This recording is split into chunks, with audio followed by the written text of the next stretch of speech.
नमस्कार, आप सुन रहे हैं गूंज 90.8 FM, आपकी अपनी आवाज। मैं हूं आपके साथ, आपकी अपनी आरजे कल्पना। शो है एक मुलाकात में हर बार लेकर आते हैं हम खास मेहमान, और आज के हमारे खास मेहमान हैं IPS सोजावल जग्गा सर, एडिशनल SP ग्वालियर। सब बहुत बहुत स्वागत है आपका गूंज में। Thank you so much ma'am. और आज हम सर से सेफ क्लिक 2.0 के बारे में बात करने वाले हैं। हम और आप यूँ तो मोबाइल हर रोज़ चलाते हैं, बिना टेक्नोलॉजी के हमारे दिन की शुरुआत नहीं होती। तो बस उसी टेक्नोलॉजी के बारे में बहुत सारी बातें आज हम सर से जानेंगे। सर, ये बातों का सिलसिला हम शुरू करें उससे पहले मैं जानना चाहूँगी, लाइफ में हम लोग कहीं ना कहीं से आगे बढ़ते हैं, कहीं ना कहीं से अपनी जर्नी की शुरुआत करते हैं। ऐसे में CA से एज एन IPS आपकी जर्नी कैसे शुरू हुई? मैम मेरा शुरू से ही डिसाइडेड था कि मेरे को सिविल सर्विसेज में जाना है एंड चार्टर्ड अकाउंटेंसी करना वाज के 3 साल की ग्रेजुएशन रहती है, तो मेरे को था 4 साल में CA हो जाता है। तो एक फाइनेंशियल सेफ्टी रहती है कि अगर civil services is so unpredictable कि गारंटी नहीं है क्लियर होगा या नहीं होगा, तो अगर CA कर लेते हैं पहले, अगर नहीं भी क्लियर होगा तो there is always an alternative available. और पेरेंट्स फिर टेंशन नहीं लेंगे और ज़्यादा डांटेंगे नहीं, तो आराम से फिर मैं सिविल सर्विसेज की तैयारी कर पाऊँगा। That was the reason. और कहीं ना कहीं एक बैक आपके पास ऑप्शन होना चाहिए कि आप जो भी कर रहे हैं आगे, डेफिनेटली चीज़ें बदलती हैं, लेकिन उस बदलाव के साथ अगर आप अपने साथ एक सेफ्टी ऑप्शन रखते हैं देन डेफिनेटली वो आपको ज़रूर हेल्प करता है। सर, इसी के साथ मैं बात करूं, मध्य प्रदेश पुलिस चला रही है सेफ क्लिक 2.0 अभियान। क्या ये अभियान है और इसके तहत क्या पुलिस जनता को सिखाना चाह रही है? मैम, ये सेफ क्लिक 2.0 अभियान है, ये पुलिस महानिदेशक महोदय भोपाल द्वारा संचालित किया जा रहा है। देखिए, जब हम फिज़िकल स्पेस में सब ऑपरेट करते थे तो हम सबको सब रूल्स स्कूल्स में, सोसाइटी में सिखाए जाते थे कि आपको रोड पे लेफ़्ट साइड चलना है, रेड लाइट पे रुकना है, आपको ज़ेब्रा क्रॉसिंग पे रोड क्रॉस करनी है, आपको 3 लोगों को नहीं बैठना है। बट हम डिजिटल स्पेस में जब से आए हैं तो आई डोंट थिंक कोई करिकुलम, कोई फॉर्मल ट्रेनिंग दी जा रही है कि क्या डिजिटल स्पेस में आपको क्या ध्यान रखना चाहिए, dos and don'ts, specially senior citizens के लिए, फीमेल्स के लिए और बच्चों के लिए। तो उन्हीं डूज़ एंड डोंट्स को, अवेयरनेस को स्प्रेड करने के लिए ये अभियान है, जिसमें हम जनता के साथ जुड़ रहे हैं, अलग अलग संस्थान के साथ जुड़ रहे हैं और उन्हें साइबर स्पेस में कैसे काम करना है और किन चीज़ों का ध्यान रखना है और साइबर स्कैम से बचना है, इस चीज़ के लिए हम जनता के साथ जुड़ के उनके साथ संवाद करके सब चीज़ें साझा कर रहे हैं। और टेक्नोलॉजी ने डेफिनेटली ये दुनिया छोटी हमारे लिए ज़रूर की है, लेकिन रिस्क फैक्टर थोड़ा नहीं बहुत ज़्यादा बढ़ा दिया है। आए दिन नए क्राइम सामने आ रहे हैं, और सर अगर क्राइम की बात करूँ तो साइबर फ्रॉड बहुत ज़्यादा लोग हैं जो शिकार हो रहे हैं इसके। ग्वालियर की बात करूँ, कितने केस लगभग साइबर फ्रॉड के आ रहे हैं? मैम, अभी तो ग्वालियर में भी बहुत ज़्यादा केसेस हैं क्योंकि मेट्रो सिटी है, और म्यूल अकाउंट्स की बहुत ज़्यादा शिकायतें हैं यहाँ पे। अभी रिसेंटली आपको पता होगा 2 हफ्ते पहले एक सीनियर सिटीज़न के साथ अराउंड 1.5 करोड़ का फ्रॉड हुआ है, तो क्वांटम काफ़ी ज़्यादा है यहाँ पे। बहुत सारी EFIRs भी यहाँ रजिस्टर हो चुके हैं इस साल। जी सर, हर कोई टेक्नोलॉजी से घिरा हुआ है, बच्चा, बड़ा, बूढ़ा, जवान, हर कोई इंस्टा, फेसबुक, व्हाट्सएप यूज़ करता ही है। तो ऐसे में इन सोशल मीडिया ऐप्स को चलाते टाइम क्या सावधानियां हैं जो लोगों को रखनी चाहिए? बेसिक चीज़ों का प्लीज़ ये ध्यान रखें कि जो हमारा, अगर मैं व्हाट्सएप की बात करूं तो हमारा जो DP है, स्टेटस है, वो सब only for contacts he available रहे, पब्लिकली अवेलेबल ना रहे। 2 फैक्टर ऑथेंटिकेशन होता है व्हाट्सएप पे, वो एक्टिव रहे, और ऑटो डाउनलोड ऑन ना रखें, क्योंकि अदरवाइज़ कोई भी अगर आपको कोई APK फाइल भेज रहा है, कोई वायरस वाला फाइल भेज रहा है, कोई फ़ोटो भेज रहे हैं, अगर आपका ऑटो डाउनलोड ऑन है तो ऑटोमेटिकली आपके फ़ोन में वो डाउनलोड हो जाएगा और उससे आपका फ़ोन इन्फेक्ट हो सकता है। प्लस यूज़ करें कि आप पब्लिक वाईफाई पे अवॉइड करें अपने पर्सनल सोशल मीडिया अकाउंट्स या फाइनेंशियल अकाउंट्स एक्सेस करना। जी, और आज के टाइम में आपको बहुत सारी जानकारी याद रखने की ज़रूरत नहीं है, गूगल ने एक क्लिक की सुविधा आपको दी है, लेकिन वही एक क्लिक कब आपके अकाउंट से सारे पैसे निकाल लेता है आपको भी नहीं पता चलता है। गूगल पर जब भी हम सर कुछ टाइप करते हैं तो कोई भी नंबर हमारे सामने शो होता है। अगर हमने कोई वेबसाइट के बारे में सर्च की तो कैसे उस नंबर को वेरीफाई करें कि वो नंबर सही है, ऑथेंटिक है या नहीं? जो भी नंबर हम सर्च कर रहे हैं वो फॉर्मल वेबसाइट से निकालें। ये नहीं कि लेट से अगर हमें आज ओला का कस्टमर केयर नंबर चाहिए तो हम जनरली गूगल पे टाइप कर देते हैं ओला कस्टमर केयर नंबर, बट उसके बाद जो भी ऑप्शंस आती हैं वो सोशल मीडिया इंजीनियरिंग के तहत अपना एल्गोरिदम्स पे मैनेज करके कई बार फ्रॉडस्टर्स अपना नंबर डाल देते हैं जो सबसे ऊपर रिजल्ट शो होता है। तो we have to be very careful कि हम जिस सर्च रिजल्ट पे क्लिक कर रहे हैं क्या वो एक्चुअली उसी कंपनी की वेबसाइट है या उससे मिलती जुलती या फिर कोई और वेबसाइट है, इस चीज़ का ध्यान रखें। और कस्टमर केयर पे बात करते हुए अगर आपको लगता है कुछ फिशी है, कुछ आपकी पर्सनल डिटेल्स मांगी जा रही हैं कुछ अनसॉलिसिटेड आपको OTP भेजे जा रहे हैं या लिंक भेजा जा रहा है तो डेफिनेटली वो फ्रॉड है जी। और सोशल मीडिया पर अगर आपको कोई भी नई चीज़ देखी आप तुरंत क्लिक करते हैं उसे खरीदने के लिए। ऑनलाइन शॉपिंग का ज़माना है और हम टाइम वेस्ट नहीं करना चाहते बाहर कहीं भी जाकर शॉपिंग करने में। तो सर ऐसे में जानना चाहूँगी, फीमेल जो है सबसे ज़्यादा ऑनलाइन शॉपिंग करती हैं, ऐसे में वो किस तरह से साइबर फ्रॉड का शिकार हो सकती है? मल्टीपल चीज़ें इसमें ध्यान रख सकते हैं हम। पहली बात तो too good to be true, अगर आपको कोई चीज़ मिल रही है, लेट्स से कि कोई गैस का बैग है, वो नॉर्मल मार्केट में 10,000 का उसका प्राइस है, अगर आपको कोई वेबसाइट 2,000 3,000 में वो ऑफ़र कर रही है तो डजेंट मेक सेंस, लार्जली वो फ्रॉड ही होगा। प्लस अगर मान लो कोई आपको वेबसाइट सिर्फ ऑफ़र कर रही है कि एडवांस पेमेंट दीजिए, कैश ऑन डिलीवरी नहीं देंगे और अभी पेमेंट दीजिए नहीं तो आपका ऑर्डर कैंसिल हो जाएगा, या फिर उसका नाम बहुत नोन नहीं है, उसके आप कमेंट्स पढ़िए, उसका आप रेटिंग पढ़िए, या किसी ऐप से आप ऑर्डर कर रहे हैं तो उसके डाउनलोड्स कितने हैं, इन सब चीज़ों का ध्यान रखें। और अगर कोई पॉपुलर ब्रांड से मिलता जुलता नाम है तो फिर डेफिनेटली वो फ्रॉड है। बट अगर एग्जैक्टली सेम नाम है, सेम लोगो है तो देन ठीक है, बट अगर मिलता जुलता नाम है तो दैट इज़ नॉट राइट। इन सब चीज़ों का आप ध्यान रखें। और ऑनलाइन के ज़माने में जैसे ही आपकी नज़र हटी वैसे ही आपके साथ दुर्घटना घटी, तो थोड़ा सा नहीं थोड़ा ज़्यादा चौकन्ना रहने की ज़रूरत है, क्योंकि वक्त के साथ बहुत सारी चीज़ें हैं जो बदली हैं, स्पेशली साइबर फ्रॉड करने के तरीके। सर इसी तरीके से बात करूँ, डिजिटल अरेस्ट आजकल बहुत ट्रेंड में, बहुत सारे लोग शिकार भी हुए हैं। तो सबसे पहले तो यही जानना चाहूँगी, डिजिटल अरेस्ट है क्या, और अगर कोई व्यक्ति डिजिटल अरेस्ट का शिकार होता है तो उसे क्या करना चाहिए? मैम डिजिटल अरेस्ट टेक्निकली तो यही है कि आपको कोई वीडियो कॉल आता है या कॉल आता है और आपको सामने कोई पुलिस ऑफिसर की यूनिफॉर्म में कोई बैठा हुआ दिखता है और आपको कोई वारंट दिखाते हैं, CBI का, सुप्रीम कोर्ट का, कुछ भी, और आपको डराते हैं कि आप पे पुलिस कार्रवाई होगी, नहीं तो आप अदरवाइज़ इतनी फ़ीस, इतनी पेमेंट, इतने आप पेनल्टी हमें इस अकाउंट में ट्रांसफ़र कीजिए। बट उससे ज़्यादा वो साइकोलॉजिकल मैनिपुलेशन है, आपके फियर पे खेल रहे हैं वो, और आपको ये बोलते हैं कि आपको किसी को बताना नहीं है। तो लार्जली आपके डर पे खेल के आपसे वो किया जाता है। एंड मैं सबको वेरी क्लियरली ये बताना चाहता हूँ कि डिजिटल अरेस्ट कोई भी पुलिस कभी नहीं करती है। जो भी अगर प्रोसीजरल कार्रवाई अरेस्ट की होती है वो फिज़िकली ही होती है, आपके घर आके ही जो अगर आप रिक्वायर्ड हैं किसी इन्वेस्टिगेशन में तो वो किया जाता है। No police does any digital arrest, ये बिल्कुल क्लियर साफ स्पष्ट शब्दों में मैं बता रहा हूँ। और जैसे कि सर ने कहा कि कोई भी पुलिस आपको डिजिटली अरेस्ट नहीं कर सकती, और इसी छोटी सी बात को हमें हमारे दिमाग में बिठाना है जिससे आपके साथ डिजिटल अरेस्ट जैसा कोई भी फ्रॉड ना हो। सर इसी के साथ अगर मैं बात करूं, बेरोजगारी बहुत है अभी हम बात करें तो, और उसी के तहत लॉटरी और जॉब ऑफर के बहुत सारे स्कैम जो हैं लोगों के साथ होते हैं। ऐसे में किस तरीके से इन जो स्कैम से है बचा जाए? मैम जो भी लॉटरी या जॉब वाला, या आपने अभी डिजिटल अरेस्ट की भी बात करी जी, तो अंडरलाइंग इमोशन है जिसपे 99.9% फ्रॉड होते हैं, वो दो इमोशंस हैं हमारे। एक है डर जो हमने पहले डिस्कस किया, और दूसरा है लालच। डर में आ जाएगा हमारा डिजिटल अरेस्ट, एक्सटॉर्शन, मॉर्फिंग, या आपको डीप फेक्स आपकी वीडियो सर्कुलेट करके आपसे पैसा मांगा जाता है। और जो दूसरी चीज़ है वो है लालच। लालच में आपको जॉब ऑफ़र दिया जाएगा कि आप 4 वीडियोस पे रेटिंग कर दीजिए, या फिर आपको लॉटरी का ऑफ़र दिया जाएगा कि आपको कौन बनेगा करोड़पति में आपका सिलेक्शन हो गया है, या इतनी लॉटरी निकल गई है उसके लिए इतनी एडवांस फीस जमा करवाएं, या फिर कोई अगर लेट्स से रॉयल एनफील्ड की 1.5 लाख 2 लाख की कोई बुलेट है वो आपको 50,000 में मिल जाएगी, या फिर आपको किसी और चीज़ का लालच दिया जाता है कि आपको लोन मिल जाएगा बहुत जल्दी। तो क्योंकि पॉवर्टी बहुत ज़्यादा है, अनएम्प्लॉयमेंट भी रहती है, तो लोग जल्दी इसका शिकार बन जाते हैं। तो डर और लालच पे अगर हम काबू रखेंगे तो 99.9% साइबर फ्रॉड से हम बच जाएंगे। और इसी मामले में किसी हमारे बड़े बुजुर्ग ने कहा है, सस्ता रोना बार बार, महंगा रोना एक बार।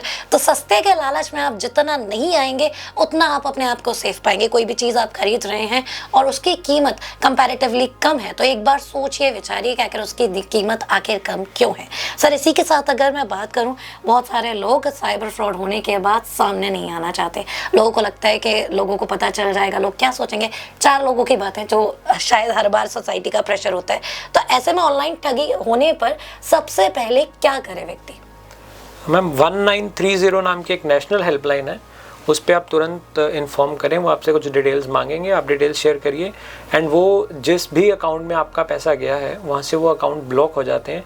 इवन 10 लेयर्स तक अकाउंट ब्लॉक हो जाते हैं। लेट्स से कि आपका नाम ए है और आपसे बी ने फ्रॉड किया है, तो ए का पैसा बी के अकाउंट में चला गया, बी ने सी को दे दिया, सी ने डी को दे दिया, ऐसे करते करते जे तक पैसा पहुँच गया। तो इतने मैकेनिज्म्स हमारे पास हैं कि हम जे तक भी अगर पैसा गया है तो वो पैसा हम रोक लेते हैं और वो पैसा रोक के और आपको रिफंड करवा देते हैं। But that can only happen अगर आपने जल्दी कंप्लेंट कर दिया और जे के अकाउंट में पैसा है, बट अगर जे ने भी विड्रॉ कर लिया है तो फिर देर आर लेस चांसेस, और अगर आप 1 दिन बाद 2 दिन बाद आएंगे तो फिर कम चांसेस है। बट जैसे ही कुछ हो गया है तो तुरंत आप 1930 पे कंप्लेन करें या थाने पे आएँ या अपने बैंक को बता के अपना अकाउंट फ्रीज करवाएं।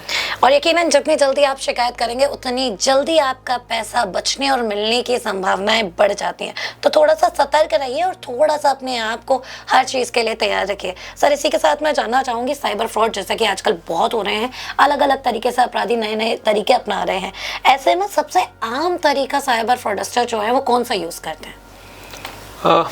आम तरीके तो इन्होंने बहुत सारे बना लिए हैं। लॉटरी की बात करें, एकदम एक लिंक भेजने की बात करें, या आपको ऐसा बोलें कि आपकी KYC एक्सपायर हो जाएगी तो आपको ये स्कॉलरशिप नहीं मिलेगा। तो उसकी बात करें तो आपको एक लिंक भेजा जाएगा कि आपकी इस पे KYC एक्टिवेट हो जाएगी, अपनी इन्फॉर्मेशन शेयर करें। ये सब भी चल रहे हैं। आजकल एक नई चीज़ जो शुरू हुई है वो ये है कि आपको एक चालान भेजा जाएगा कि आपकी गाड़ी नंबर सो एंड सो इसका चालान हो गया है। अगर आप 1 हफ्ते में पे कर देंगे तो लेट से आपका 1000 का चालान है तो आपको 100 रुपीज़ ही पे करना पड़ेगा। 1 हफ्ते बाद आपको 1000 देना पड़ेगा। तो आपको हम ये PDF भेज रहे हैं, इसको ओपन करके अपना चालान देख लें। आप वो ध्यान से नहीं देखेंगे, वो PDF नहीं होता, वो APK फाइल होती है। जैसे ही आपने डाउनलोड करी आपका मोबाइल हैक हो जाएगा। फिर आपका मोबाइल वो यूज़ करके आगे 100,000 जितने भी आपके कॉन्टैक्ट्स में सबको वो मैसेज भेजेंगे। फिर उनमें से भी कुछ लोग उस पर क्लिक कर देंगे, फिर उनकी कॉन्टैक्ट लिस्ट में आगे जाएगा। तो ऐसे ऐसे करके ये चीज़ चलती रहती है। बट आपको एक इंटरेस्टिंग चीज़ भी बताता हूँ, जितना ये तो चलो हैकर ने एक एक्टिवली साइबर फ्रॉड किया आपके साथ, बट कई बार हम खुद भी लोगों को इन्विटेशन देते हैं हमारे साथ फ्रॉड करने के लिए या फिजिकल स्पेस में हमें हार्म करने के लिए। मेरी जो ट्रेनिंग है वो देवास में हुई है। उसमें 3 महीने के लिए मैं SHO रहा था थाना हाट पिपलिया का। वहाँ पे जब मैं पदस्थ था तो रात को 10 साढ़े 10 बजे हमें खबर मिली कि एक घर पे चोरी हो गई है। उनकी जो गाड़ी है वो चोरी हो गई है, और गाड़ी ऐसे चोरी नहीं हुई है, उनके घर आए, वो लोग कहीं बाहर गए हुए थे, उनका ताला तोड़ा, उनकी जो गाड़ी की चाबी जहाँ पड़ी होती है वहाँ से चाबी उठाई और उनकी सेफ में जो कैश गोल्ड सिल्वर था वो भी ले गए, और चाबी से अपना गाड़ी स्टार्ट करी और आराम से गाड़ी में बैठ के वो लेके चले गए। तो जब हमने, और वो घर ऐसे एकदम पोश कॉलोनी में घर था, ऐसा नहीं है कि एक आइसोलेटेड घर था। तो जब हमने इंक्वायर किया, पता किया, टेक्निकल अपनी चीज़ें यूज़ करी, तो समझ में आया कि वो लोग 2 दिन पहले एक रिलीजियस जगह पे गए थे, मेहंदीपुर बालाजी गए थे, और उस पूरी फैमिली ने जाने से पहले अपने अपने व्हाट्सएप और फेसबुक पे स्टेटस डाल दिया था कि going to Mehandipur Balaji, off to Mehandipur Balaji, having fun, family, ये वो जो भी रहता है। तो पूरी दुनिया को पता लग गया कि आप घर पे नहीं हो, आपका घर खाली है। और जाने से 1 दिन पहले उनके घर पे कोई प्लम्बिंग का काम था, तो उन्होंने किसी प्लम्बर को बुलाया था और उनसे वो काम करवाया था। तो जब काम करवा के हम पे करते हैं तो उन्होंने पे करने के लिए उनको गूगल पे किया होगा। गूगल पे करने से पहले जनरली आदमी उनका नंबर सेव कर लेता है, तो उन्होंने नंबर सेव कर लिया। अब नंबर सेव कर लिया तो अगर आप व्हाट्सएप पे कुछ स्टेटस डालोगे तो वो व्हाट्सएप स्टेटस आपके सभी सेव्ड नंबर कॉन्टैक्ट्स को जाएगा, तो उनको भी चला गया होगा। तो उनको गया, जैसे भी चीज़ें रही, मैं ज़्यादा डिटेल में नहीं जाता, उन्हें देखा होगा कि ये लोग 2 दिन घर पे नहीं हैं। जिसने आपके घर पे काम किया है तो उसे थोड़ा बहुत आइडिया होता है कि आपकी सेविंग्स कहाँ है, अलमीरा कहाँ है, मेन रूम कहाँ है।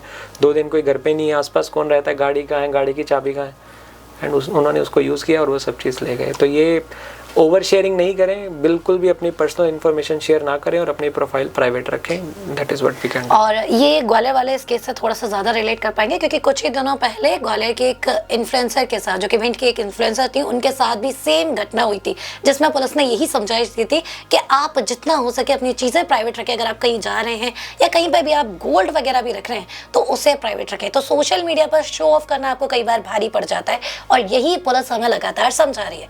धैर्य की बात है, इस भागती दौड़ती जिंदगी में थोड़ा सा धैर्य, थोड़ा सा पेशेंस रखिए, क्योंकि यही आपको साइबर फ्रॉड से बचा सकते हैं। लास्ट नॉट द लीस्ट, आपसे एक और सवाल जानना चाहूंगी।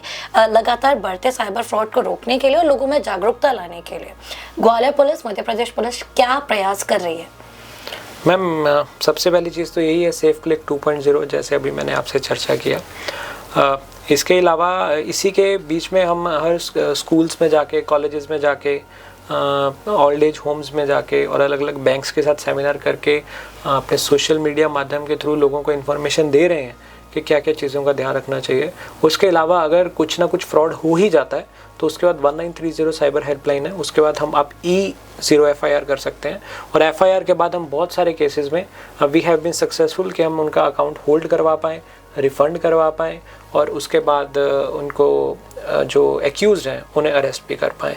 बट इसमें मैं आप लोगों को ये भी बताना चाहूँगा कि इन मैनी केसेस क्या होता है कि जो इंडिया का पैसा है साइबर फ्रॉडस्टर यूज़ कर करके अल्टीमेटली वो साइबर फ्रॉडस्टर चाइना में, पाकिस्तान में, लाओस, कंबोडिया वहाँ बैठे हैं और मतलब 2025 में इंडियंस लॉस्ट 24,000 करोड़, मतलब 24,000 करोड़ इंडिया का पैसा साइबर फ्रॉड में ख़त्म हुआ है। और आप सोचिए कि अपना ही पैसा हमारी ही बेवकूफ़ी से हमारे ही देश के बाहर जाके हमारे ही देश के खिलाफ टेररिज्म और मनी लॉन्ड्रिंग जैसी एक्टिविटीज़ में यूज़ किया जाता है। तो ये सबसे बड़ा सोचने का विषय है हम सबके लिए कि हम थोड़ा सतर्क रहें, तो वो भी एक तरह की एक हमारी देश सेवा है। जी सर, इसी के साथ हम अपना रैपिड फायर राउंड शुरू करते हैं। OTP कभी शेयर करें या कभी नहीं? कभी नहीं। KYC अपडेट का मैसेज भरोसा करें या पहले वेरीफाई करें? पहले वेरीफाई करें। अनजान लिंक क्लिक करें या इग्नोर करें? एब्सोल्युटली इग्नोर करिए और डिलीट कर दीजिए जहाँ से आया है। वीडियो KYC फ्रॉड सबसे बड़ा खतरा या सिर्फ अफवाह? नहीं, खतरा है, बहुत बड़ा खतरा है। डिजिटल अरेस्ट क्या है, सच या साइबर ठगी? साइबर ठगी, there is nothing called digital arrest. अगर किसी के साथ ऑनलाइन फ्रॉड हो जाए तो उसे पहला कदम क्या लेना चाहिए? 1930 और अपना बैंक में कम्युनिकेट करके अपना खाता होल्ड करवाएं, बंद करवाएं, ब्लॉक करवाएं। 1930 हर नागरिक को ये नंबर याद क्यों होना चाहिए?